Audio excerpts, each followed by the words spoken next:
daal di bàyyeekoo ci avocat yu Madiambal Diagne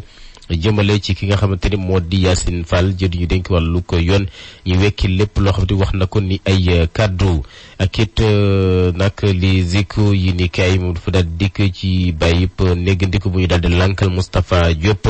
partem bi nag di naxarlu li nga xamante ne am na ci wàllu ko yoon doon ko jalgati jëmale ci seen mbokk moomeli Badara Gadiaga tamit xëy na daal di fees ci les échos yi ni kay l'Observateur ak it nag lu jëm ci wàllug kan bi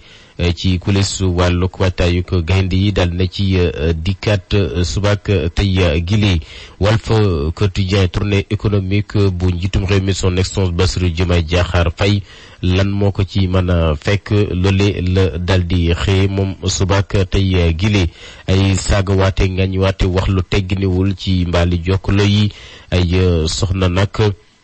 dal nañuy jéggi li nga xamante ni moo di rëdd bu xonq bi loole le journal bi daal di fesal tey professeur Serigne mooy Mor Mbaye psychologue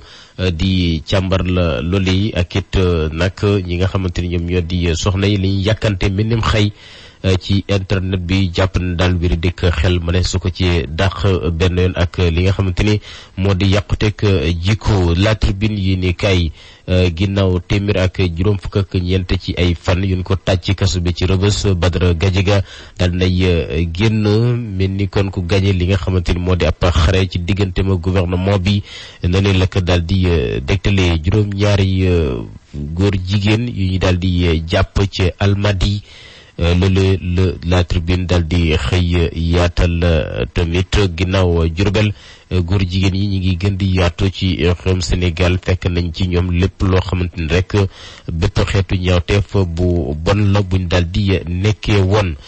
tey laa gën a dogu ci la may wax ak la may def ki nga xamante ni moo di Badara Gadiaga moom mooy addu ci ëttu yi ni kaay gi li doon las Coupe d'Afrique des Nations ak compte à rebours bi daal nay tàmbali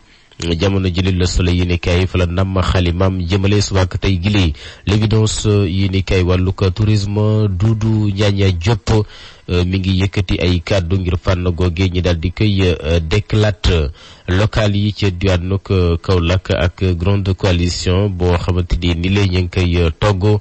ngir rek delloo Kaolack li nga xamante ne moo di gëddaam Sud Quotidien maître El Hadji Amat Thiam ak ubbiwaat ko dossier bu Sonko Mame Mbaye Niang